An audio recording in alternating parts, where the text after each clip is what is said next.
Fred Balikowa ne Bakali Buluba abatuze mu Town Council y'Ekisozi mu district y'e Kamuli abagambibwa okuba abasawo b'ekinnansi be bakwatiddwa poliisi. Okukwatibwa kwa bano kwekuusa ku mwana w'emyaka 4 yawambiddwa n'asaddaakibwa. Ateekwa okuba nga baamutidde wala ate ne basuula omulambo mu kikajjo. Twagusanze nga gulikevu.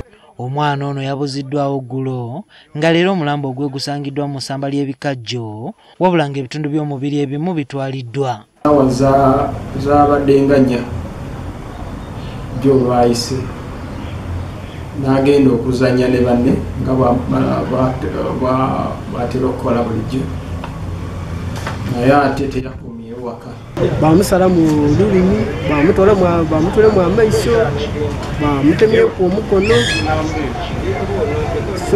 Abatuze baagala amateeka gakole ku bantu bano owatali kubakwasa kisa. Bateewo etteeka eryakalaba omuntu oyisenga oyo omwana ezira kyeyi bamute ku kalaba. Era ndi kusaba gavumenti eno abantu bano nga twabawaira abantu bano babenga babagemesa omukono ogw'ekyuma.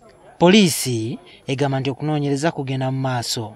Betukutte okuli Barati Buluba ne Balikowa Fred nga bano bakutuyambako mu kunoonyereza ku nfa y'omwana w'emyaka 4.